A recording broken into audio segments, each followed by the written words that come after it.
eyesimba gye tugendako kitalo nnyo. Isaac Andoza, you will record, don't forget. Kitalo nnyo ekyamawulire g'okufa kwa Rajiv Sudhir Ruparelia mutabani wa Naggaga omusuubuzi era abamu ku ba businessman betulina mu ggwanga Uganda okuva mu Ruparelia Sudhir Ruparelia group of company.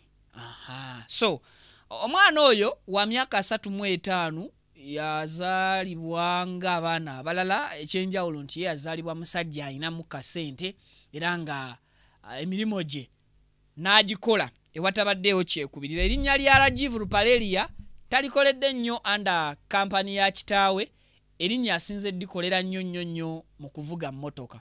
Waliwo akatambi akafulumye aka CCTV footage waawo, so kompe ondageko katambi ako annyonnyola abantu engeri akabenje kano gye kaguddewo. Footage oyo yakalerizingibwa nga alaga flyover oba ekyabadde ku ttaawo awo wennyini ku express eyo Kajjansi. Yeye emmotoka ye ng'eyitawo kati ebiddiridde okuvaawo zaayo akatambi ako Isaac byabaddewo ku Saturday 25 omwezi gw'okusatu gwennyini ogw'okutaano gwe tulimu, zabadde ennaku z'omwezi 3, zabadde essaawa 7:52 kati ku seconds 3 mu ezigwamu awo emmotoka njagala kulaba we yayitiddewo najja seconds 42 nzirizayo mu frame za seconds 4. Okay, those are 40 seconds ezayise ku saawa 7:52. Give it a play tulabe. Nagenda najja nga nejja second 2 second 3 awo eyo ye mmotoka eyagenze maaso n'okuba nti eggwawo yabadde ava side era bw'olaba CCTV footage oyo akulaga nti emmotoka yabadde eva side zeno Kajjansi ng'eyolekera sides za Munyonyo. Kati eyo CCTV camera eyakutte ebyo ye kamera ya wano nga kutaawo we balizimbye ne eno yakutte mu maaso emmotoka n'egiyitako giwe playitewo gituddizeyo egiwe playitewo tulengere bulungi nnyo. So kati awo tulaba ku ssaawa 7:52 Rajiv Ruparelia we yatuukidde ku kifo accident we yagifunidde, then awo najjashe emmotoka yiye yakamatala naye speed yabadde ewera. Speed ondooza ogirabye, speed yabadde ewera abantu ndooza mukyetegereza bulungi, but zabadde 7:52 ekkubo liba open ate ne bebera biseera bya misana ekkubo eryo teribaako nnyo jam engeri ekiri nti express. So kyekyo kakati kamera oyinza okubuuza lwaki footage bakuwaddeko oyo okusinzira kubazeeyo emisana okwetegereza ekifo kino. Mbadde busy nnyo nga tulina bye tukola olwaleero sisobodde kutuuka ku scene, but at least nsobodde okutegeera each and every detail ebya happenings. Kati kamera nayo yatomeddwa oba yemu ku byayonoonese, era waliwo clip gye ndabyeko nga kamera terinako waggulu ku pole, wasigaddewo just pole yagudde teriiko. Kati kyategedde emmotoka yatomedde pole ya kamera ne kamera oba kamera babbyewo nzibe oba bagyeko nzije, kuba footage ali complicated. Alaga kamera emwe yakutte netuwa ekyo kyetukulaze, kati ate neeraga nga egiyitako kamera. Kati kyazze kityo okuba nti ate kamera eyakutte yayonoonese. Oba kyembuuza kyekyo ekisiru oba kyekyetaaga okutegeera, simanyi oba akatambi ako bakasaza kati ate eri wakalu. Anyway evaayo ako ke katambi katusobodde okufuna akalaga ebyabaddewo. Then okusinzira kuba baddewo abazze okudduukirira bagamba nti emmotoka eno kati eyo yemmotoka nga sooka mpeeko ku before y'emmotoka eyo ye before eyo after awo emmotoka yabadde eweddewo totally ng'eggwereddewo ddala ekutta akaliro then njagala mpeeko ku video clip y'emmotoka eyo nga namba abantu nayo bagirabe bulungi nga bwe yabadde efaanana ng'erabika bulungi motoka y'amaanyi motoka nsajja ate motoka ya bbeeyi bagiyita Nissan GT-R namba yabadde UAT naye emmotoka eyo ya bbeeyi egula buwanana yonna yaweddewo ya crashings eyo ye mmotoka eyo gimpeeko mu ka video balabe ng'etambula motoka y'amaanyi motoka ya bbeeyi ate motoka edduka ezo ze zimu ku sportika mu Africa zetulina nga zidduka speed gyebadde speed zetambulirako si bwe motoka buno obwa bulijjo wabula just ate kyatuwadde ekibuuzo nti olabe emmotoka ey'amaanyi ey'ebbeeyi ng'eyo esobola okufuna obufunya akabenje nekwata omuliro yonna neggwawo nefuukavu olwo abavuga rawumu ne paso b'ekintu bagenda kikwasaganya batya naye kati ate nti avuga rawumu ne paso ye ne kavities ayina bw'atakadduka ayina speed wakawulira nga katandise owewuka ku kkubo n'agamba lekooti sifiira mu layisi so ate ono avuga ey'ebbeeyi buli lwayongero girinnya akaliro eyongera kuggumira ku ttaka ekyo kyekyasinga okuleeta obuzibu mu baali bavuga Mark X mu 2018 2019 awo Mark X we zajjira nga zitugumbula nnyo abantu Isaac video ebuze so byebyo ebiri ku mmotoka eyo nga bwe badde efaanana then kati ogenda kumpaako ku kifaananyi kya video oba mu bifaananyi emmotoka eyo engeri gye yaweddewo okusinzira kuba abaddewo ng'akabenje kano kakagwawo bagamba nti yatomedde ebimu ku bintu ebipevers ebyo ebiwanvu bibateeka mu kkubo naddala ng'ekkubo bali mu reconstructinga bupya oba ng'ekkubo baligezaako kuliddaabiriza mujjukire nti awo crown awo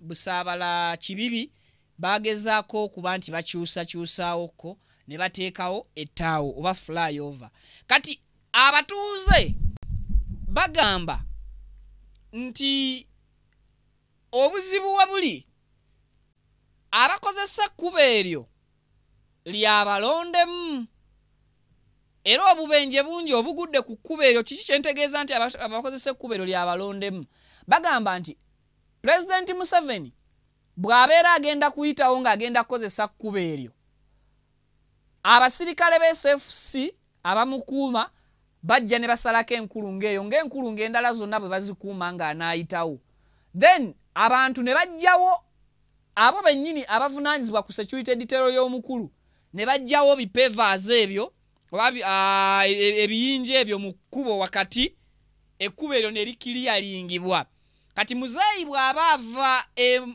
ekajjansi ng'ayita awadda sayidi z'emunyonyo wonna waba kiriya teyeetooloola nkulungo agenda direct so ng'ate bwe wayitawo kebbanga nti basobola okukirekawo olunaku nga lumu oba ennaku nga bbiri nga tebaddanga kuzzaawo biyinja bino kati omuntu eyayiseewo ng'agenda Entebbe ng'ava Munyonyo aba yalessenga ettaawo wansi kkalu oba flyover eno wansi nkalu kati yunula bw'ekomawo olw'eggulo nezzaawo ebiyinja bino oba bacontractor abakwasibwa eddimo ly'okuzzaawo flyover eno oba oluguudo luno bo we bazzaawo tebateekako signpost ziraga nti waliwo diversion ku kkubo eryo oba waliwo enkyukakyuka ku kkubo eryo bakireka bulesi kati gwe yayiseewo ng'ogenda Emunyonyo oba ng'ogenda ekajjansi mu kudda tomanya ogenda kwekanga speed jojiddeko jukire kubo teriri mu Hampsi express mujimanyi bakulagira speed 10 bo benyini abalikola kati njagala okube mwaka fana nyinge motoka eri ku speed 10 ne wekange ekintu mu meters just ne weziba mita 2 no kale ne weba meters 10 mita 2 ziba nyinjiko meters 10 distance eyo no bakwe ekintu kye wekangamu okusiba instantly kiyinza okuba nti kikuvirako either motoka okutaninga obe motoka okulula emipiira okutuuka kumpi mu meters nga 3 bwoba oli driver mulungi. So jukira emotoka eno gye twogerako it's a sport car, motoka ya misinde era motoka ya maanyi. Emotoka esobola okusibirawo ogigambye naye ate bwe weekanga tosobola gisiba kyokoze eki kyogigambye. Kati abatuusewo bo batunyonyodde eyo version gye batuwadde nti motoka yakubye bipavement era yagenze yuzaawo okukakana nga etandise okwevulungula enfunda eziwera okuva ku masavu aga Pearl White Gold aba UAT 638L yonna nesirikirira okutuuka ku kifaananyi oba ka video clip akalaga engeri emmotoka eno gye yabadde efaananamu nga ekintu kimaze okutwala obulamu bwa mutabani w'omugagga. Kati eyo ye emmotoka eyo nga bw'ogiraba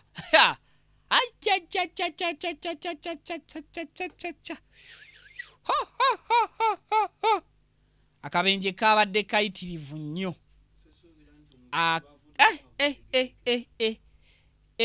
Oyo nno ye yabadde ali mu mmotoka eyo. Emmotoka eyo yakutte omuliro era yonna neesiriira obutasigalawo muntu yenna oba obutasigazaawo kalamu konna. Kyabadde kyogerewa mu mmotoka teyabaddemu yekka, mwabaddemu omuntu omulala naye ebyo teri n'omu yazzeemu kubanga abifaako. Mu kaseera kano buli omu atunuulidde kimu bulamu bwe. So kitalo nnyo ekya Rajiv Rupaleria okuba nti yafiiridde mu kabenje ako. Abantu ab'enjawulo bagenze maaso n'okuba nga bakubagiza ab'enju ya omugagga Sudir. Omubiri gwe gwaddusiddwa mu Lago Hospital era from Mulago ne gukwasibwa aba funeral services okusobola okulaba nti bagupangapanga. Batubuulidde Andrew Mwenda avuddeyo n'abaako emboozi gy'atuwa gy'alowooza eyaviiriddeko bino byonna okubeera nti bihappeninga. Simanyi oba oyina ku Andrew Mwenda atubuulire ye kiki kye yawadde press ku kyaviiriddeko Rajiv okufiira mu kabenje. Rajiv had a driver, but Rajiv is also a motor rally driver. Do you guys know that? Yeah. He drives sports cars. The car he was driving is a Nissan GTR. It's a sports car, one of the fastest cars in the world. So if he's driving that, when you are a sports driver, you are driving a sports car, you don't call it a driver because you enjoy the thrill of driving. And because it's a motor rally driver, driving a sports car, in the night when there are no cars on the road, he was doing his thing. He was trying to... The car had been refurbished 100%. So he was testing his speed. So he was driving at a very, very fast speed. I suspect maybe above 200 kilometers per hour. Remember, at 2 a.m., you don't have vehicles on the road. And on the expressway, because you don't have incoming traffic, because it's what they call a dual carriageway, he could unleash the full power of the vehicle. And I think that full... Because if you see what happened on the accident, when he hit the barriers, he scattered them. Actually, the car broke them out and threw them out off. If anyone was driving behind him, they would have passed through easily. And then the car, upon impact, turned upside down. The fuel it uses is highly... That when you are a sports driver, you are driving a sports car, you don't call it a driver because you enjoy the thrill of driving. And because it's a motor rally driver, driving a sports car, in the night when there are no cars on the road, he was doing his thing. He was trying to... The car had been refurbished 100%. So he was testing his speed. So he was driving at a very, very fast speed. I suspect maybe above 200 kilometers per hour. Remember, at 2 a.m., you don't have vehicles on the road. And on the expressway, because you don't have incoming traffic, because it's what they call a dual carriageway, he could unleash the full power of the vehicle. And I think that because if you see what happened on the accident, when he hit the barriers, he scattered them. Actually, the car broke them out and threw them out off. If anyone was driving behind him, they would have passed through easily. And then the car, upon impact, turned upside down. The fuel it uses is highly flammable. It's like a jet engine. So the car burst into flames. Both the car and him were completely burnt. The car ashes him to beyond recognition. Download the app on App Store or Google Play Store now. Vision Digital. Yeah. He suspects ayinza okuba nti Rajiv Rupaleria yabadde avuga speed 2 ateebereza. Speed 2 emmoroka eba ewenyuka. Ekyagiviiriddeko okubeera nti ekwata omuliro, according to his side, agamba nti maybe engeri emmoroka eno gyekozesa amafuta amangi and musajja ayinamu kasente, emmotoka yabadde loadings amafuta mangi, and he was trying to test his car's performance eri etya. Ekyo kyamurifalinza okubeera nga adduka emmotoka eno ku misinde egitagambika. Rajiv we yafiiridde olwaleero wabaddeyo omukolo gwa mukwano gwe gwabadde agenda okubeerako nga best man, era abadde amaze emyaka 2 nga tali mu ggwanga Uganda. 2 years nga tali mu Uganda, abadde yakakomawo olunaku ndowooza lwabadde lwa like 2 days back. Then olweggulo kwe kuvugamu mu motoka ye gye yaleka wano awulire speed eri etya. Ajukira amaze emyaka 2 taliiwo. Emmotoka ye baddewo eri kati yagenze n'agiservicinga n'agitereza like sportsman, nga sportsman bwaba musambi wa mipiira tasobola kumala nnaku 2 nga akomyewo waka n'atagendako ku kisaawe ekola ki kunyumirwa. Baba mukubi wa gym abatannaba kugenda nnaku 2 kiba kizibu nnyo okuba ntannagenda kunyumirwamu still era n'ababoyi be. So bwe gutyo bwe gwabadde ne ku side eyo yagezezzaako okusobola okulaba nti anyumirwamu emmotoka because he's a racer, musajja muvuzi wa mmotoka zino, era kye kyamuguzisa akamotoka ako akadduka obuweewo. It is one of the fastest cars mu bavuga. Kyovolaba ya bbeeyi. Yabadde alina omukolo gwagenda okugendako nga bwe nkugambye, era ng'agenda kubeera best man. Naye ekyenjawulo omukolo tegusobodde kubeera nga agugendako, ate omukolo ye gwe bagenda okugukolera bakuŋŋaanidde wakaawe ekkololo gy'abadde awangaalira. It's so sad, mawulire mabi gannaku. Abantu ab'enjawulo ndabyeko ne Katikkiro Charles Peter Mayiga ng'agenda yaawo, ndabyeko Navio agenzeeyo be bamu ku bakungubazi. Abantu babadde bangi nnyo abavuddeyo kuba nti bakungubagira omwami Rajiv Rupaleria. Fresh Kid ne Felista the Superstar abambi be bamu ku baana abo abafunyemu musajja ono mbulamu bwe, era mujjukira bulungi Kampala Parent School yabawa omukisa. Sudi Rupaleria Group ye yagenda maaso n'okuba nti oba oliawo ebawa chance y'okusoma ne baimprovinga, ebawadde obulamu obulungi mu mbeera y'ebyenjigiriza. So kompeko ku Fresh Kid oyo ate nga ateeka condolence message ye eri family ya Rupaleria n'eggwanga okutwaliza awamu.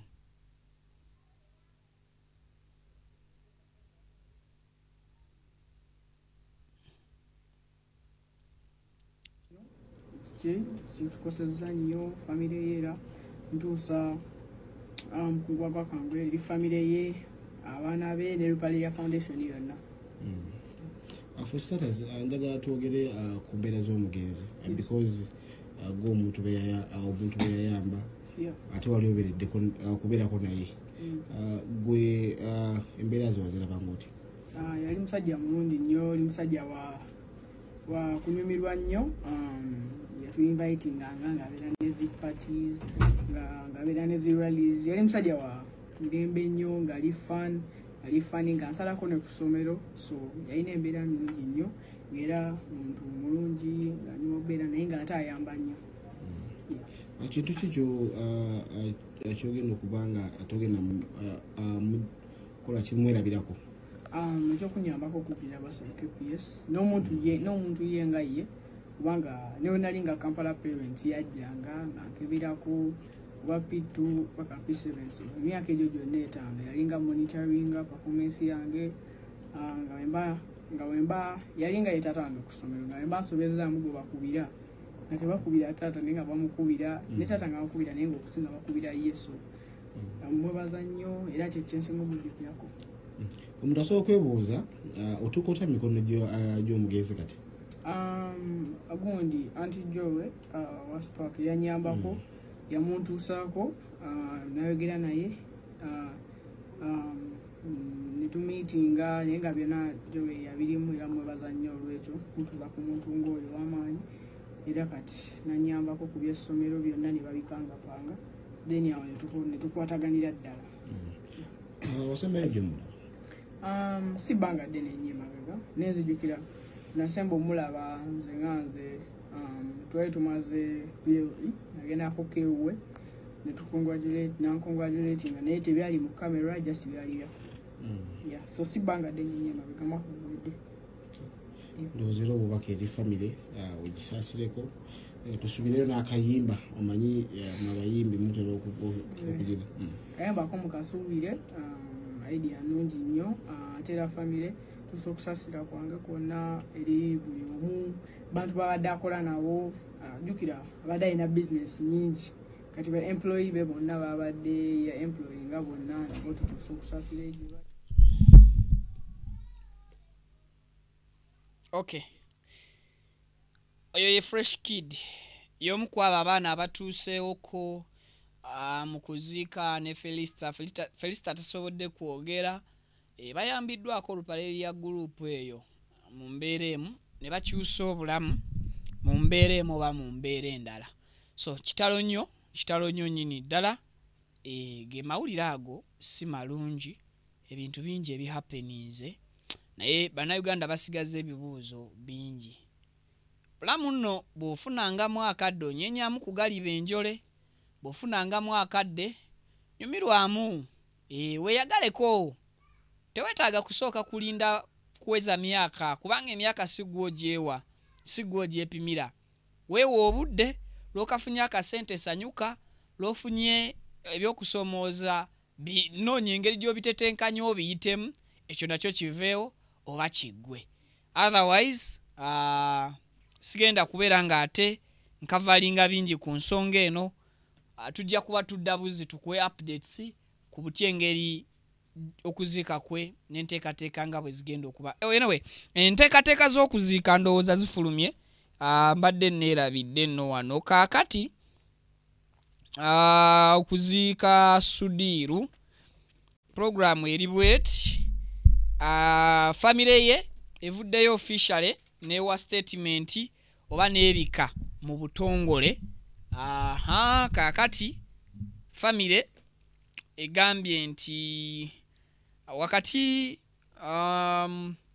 mu bulumi obw'ekitalo ne mu kaseera kano ak'okunyolwa ennyolero etwala omukisa guno okubeera ng'ate announcingizibwa ati mu Luganda okay okulangirira mu butongole okufa kw'omwana Rajiv Rupaleria yafudde amakya g'olunaku olwaleero era nga okuziika kwe kugenda kubeera nga kugenda eri mukuri bakiyita batya kugenda Lugogaawo mu kifo kyabwe babaziika kye bayita crematorium yes awo Lugogo ku ssaawa 8:30 bajja muziika lunaku lwakubiri ng'ennaku z'omwezi 6 omwezi guno gwe nnyini gwe tulimu ogwa May mwaka gwa 2025 era bwe batyo family nesaba the family asks yes that their privacy be respected family esabye privacy yabwe respectingibwe eweebwe ekitiibwa temusukka we mulina okukoma. Abaagala okwogera, abaagala okukungubaga, n'abaagala okusaasira oba okubaako kye mwogera ku kufa oba mu kusaasira famire ya Rajiv Ruparelia. So basabye at least famire yaabwe esigale nga privacy yaabwe respectingibwa. Era bwe batyo ne bagamba nti omubiri olumbe mu kaseera kano lukumiddwa mu maka Kololo ogijjeeko ate nga kwembadde ensomera. Olumbe lukumiddwa mu maka ge Kololo awo mu kaseera kano mpaka n'olunaku lwe banaamuziika lugenda kuba luli awo terugenda kutaataaganyizibwa paka nga 6. N'agamba akagambo kano obedda ke tusoose okunoonya amakulu gaako OM Shanti akategeeza nti rest in peace. Jowero kyekyo OM Shanti kagambo kaluyindi okafunye ku Google. OM Shanti kategeeza rest in peace era Ruparelia family. Ekyo ekiwandiiko kyesobodde okuba nti ate efulumya ye official statement yaabwe ku kufa kwa muganda waabwe, kufa kw'omwana waabwe. So kibinyo nyini ddala ku lw'ebyo byonna ebyaguddewo. Sigenda kubanga nsukkako ko wana akawungezi k'olunaku olwaleero, ndowooza tusinkane mu updates ezigenda okubeera nga ziddako. Mweraba.